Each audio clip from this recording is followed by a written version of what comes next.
तुम्ही कधी घनदाट जंगलातनं चक्कर मारलेली आहे? तुम्ही कधी वृक्षांना मिठी मारलेली आहे? तुम्ही निसर्गप्रेमी आहात का? तुम्हाला जंगल सफारी करायला जर खूप आवडत असेल, तर आजचा व्हिडिओ तुम्हाला नक्कीच आवडणार. मी डॉक्टर जयश्री परत एकदा अमेरिकेतून तुमच्याशी संवाद साधते आहे. आज मी तुम्हाला एका अगदी वेगळ्या विषयाची माहिती देणार आहे. थोडीशी गंमतशीर ही माहिती आहे, थोडीशी एंटरटेनिंग आहे आणि थोडीशी अल्टरनेटिव्ह पॅथी म्हणजे ॲलोपॅथीपेक्षा थोडीशी वेगळी ही ट्रीटमेंटची पद्धत आहे, ज्याबद्दल मी आज तुम्हाला माहिती सांगणार आहे. याचं नाव आहे शिनरिन योकू. हे जॅपनीज नाव आहे आणि याचा अर्थ आहे शिनरिन म्हणजे फॉरेस्ट म्हणजेच जंगल आणि योकू म्हणजे बाथिंग म्हणजे स्नान. जे मराठीत आपण म्हणू शकतो की हे जंगल स्नान, त्याला शिनरिन योकू असं म्हणतात.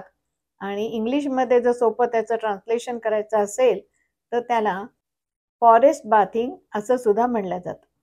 याचा शोध कसा लागला आणि कधी लागला? तर नावावरूनच समजून येतं की याचा शोध नक्कीच जपानमध्ये लागला असणार आहे, कारण हा जॅपनीज वर्ड आहे शिनरिन योकू. याचा शोध फार जुना नाहीये. 1980 मध्ये जपानच्या ॲग्रिकल्चर आणि फॉरेस्ट मिनिस्ट्रीनी याच्यावर काही स्टडी केला होता.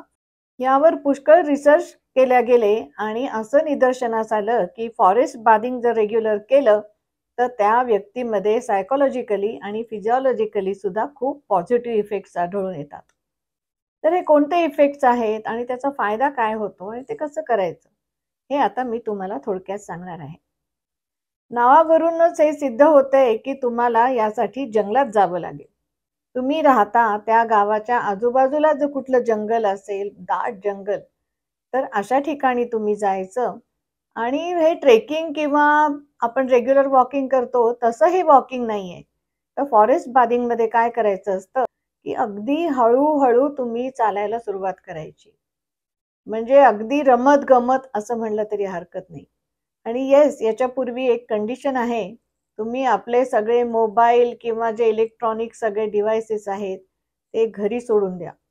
म्हणजे तुम्ही स्वतः निसर्गामध्ये रममाण व्हायला एकटेच निघून जा. शक्य असेल तर एकटे जा किंवा जर तुमच्याबरोबर ग्रुप असेल किंवा तुमचे फ्रेंड्स असतील तर प्लीज एकमेकांमध्ये बोलू नका. जंगलात गेल्या गेल्या एक मोठा मोकळा श्वास भरून घ्या.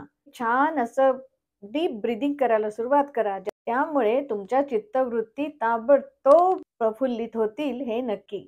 जंगलामध्ये असणारी मोकळी आणि शुद्ध हवा आपल्या शरीरामध्ये शक्य तितकी ओढून घेण्याचा प्रयत्न करा.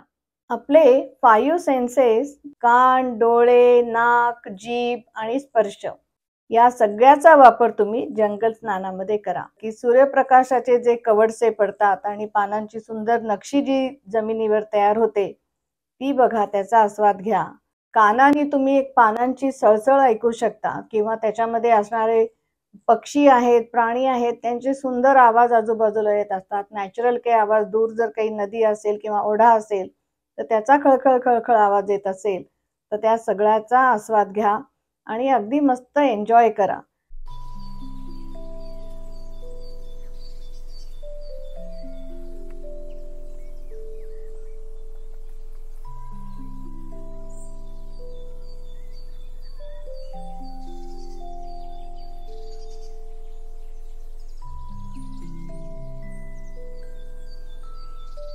तर प्रत्येक झाडाला त्याचा त्याचा सुगंध असतो. काही सुगंधी झाडं असतात, सुगंधी फुलं तुम्हाला दिसली तर त्याचा सुंदर आस्वाद घ्या. एक जो ठराविक सुवास त्या जंगलामध्ये येत असतो त्याचा आस्वाद घ्यायला विसरू नका. आणि स्पर्शाचा आनंद कसा घ्यायचा मी सांगू का? की तुम्ही त्या झाडांना कुरवाळू शकता, त्या पानांना तुम्ही कुरवाळा, फुलांना तुम्ही कुरवाळा आणि चक्क झाडांना मिठी मारा आणि बघा किती छान वाटतं ते. अशा तऱ्हेने 5 सेन्सेस तुम्ही जागृत करा आणि अगदी मनमुराद त्या जंगलाचा आनंद घ्या. आकाशाची निळाई, पानांचा हिरवा रंग, फुलांचा वेगळा वेगळा रंग, हे सगळं तुम्ही आपल्या मनामध्ये साठवा. या सगळ्या गोष्टींनी काय होईल माहितीये का? आणि हे अगदी सायंटिफिकली प्रूव्ह झालंय बरं का. या सगळ्या गोष्टींनी तुमच्या चित्तवृत्ती तर प्रफुल्लित होतीलच आणि तुमच्या शरीरामध्ये सुद्धा खूप पॉझिटिव्ह चेंजेस याने दिसून येतील. आता मी बिगिनर्ससाठी तुम्हाला थोड्याशा स्टेप सांगते, 5 स्टेप सांगते मी तुम्हाला, की तुम्ही ते शिनरिन योकू कसं सुरू करायचं. तर हे 5 एस आहेत, सोपे आहेत, ते लक्षात ठेवा. Number 1 census. मी तुम्हाला नुकतंच सांगितलेलं आहे, की तुमचे 5ही सेन्सेस तुम्ही जागृत करा. Number 2 slow. अगदी हळू-हळू तुम्हाला चालायचं आहे, वाघ मागे लागल्यासारखं पळायचं नाहीये. अगदी शांतपणे रमत-गमत आपण जे म्हणतो निसर्गाचा आस्वाद घेत तुम्हाला चालायचं आहे. Number 3 safety. जंगलामध्ये सेफ्टी खूप महत्वाची आहे. Number 4 sharing. तुम्ही तुमच्या मनातल्या सगळ्या ज्या भावना आहेत किंवा मनामध्ये जो स्ट्रेस आहे, तो त्या निसर्गाबरोबर शेअर करण्याचा प्रयत्न करा. 5वा आणि सगळ्यात महत्वाचा पॉइंट आहे सायलेन्स. मन एकदम शांत करा, निसर्गाशी एकरूप होण्याचा प्रयत्न करा. त्यामुळे तुमचे विचार मनातले सगळे थांबतील आणि अशी जी मनातली शून्य भावना जी आहे, शून्य स्थिती, ती तुम्ही अचीव करू शकाल. हे जे जंगल स्नान आहे तो एक मेडिटेशनचाच प्रकार आहे. शिनरिन योकू म्हणजे जंगल स्नानामुळे काय काय फायदे होतात. जेव्हा तुम्ही या ग्रीन झोन मध्ये एंटर करता, इमिडिएटली तुमच्या मनावरचा ताण हलका झाल्यासारखं तुम्हाला वाटतं. आणि ह्या मी सगळ्या ज्या गोष्टी सांगत आहे त्या सायंटिफिकली प्रूव्ड आहेत. हे सगळे बेनिफिट्स जंगल स्नान करण्याने तुम्हाला मिळू शकतात. नंबर 2 आहे तुमची इम्युनिटी बूस्ट होते. नंबर 3 आहे तुमचं हार्ट हेल्थ आणि तुमचं लंग्सचं हेल्थ इम्प्रूव्ह होतं. तुमचं माइंड जास्त फोकस्ड राहायला लागतं आणि तुमची मेमरी सुद्धा इम्प्रूव्ह होते. तुम्हाला जर वारंवार राग येत असेल तर निसर्गाच्या सान्निध्यात गेल्यामुळे तुमचा राग शांत होण्यासाठी याची खूप छान मदत होते आणि तुम्हाला त्यामुळे शांत वाटायला लागतं. तुमच्या मनावर जर कायम ताण असेल, अँक्झायटी तुम्हाला जर वाटत असेल तर ती सुद्धा यामुळे कमी होऊ शकते आणि हळूहळू तुमचा मूड इलेव्हेट व्हायला सुद्धा याची मदत होते. तसंच स्लीप क्वालिटी सुद्धा याने इम्प्रूव्ह होते. तसंच असं दिसून आलं की इन जनरल यामुळे मेंटल हेल्थ इम्प्रूव्ह होते आणि इनडायरेक्टली त्याचा इफेक्ट तुमचं ब्लड प्रेशर कमी करण्यासाठी सुद्धा होतो. याला इकोथेरपी असं सुद्धा संबोधलेलं आहे. जपानमध्ये आणि आता तर अमेरिकेत सुद्धा आणि इतर देशांमध्ये सुद्धा शिनरिन योकूचे छोटे छोटे ग्रुप्स तयार केलेले आहेत आणि त्याचे ट्रेनिंग सुद्धा अरेंज केलेले आहेत. काही फॉरेस्ट याच्यासाठी राखीव ठेवण्यात आलेले आहेत. आता प्रत्येकाला जंगलात जाणं शक्य आहे का? तर शक्य नाहीये.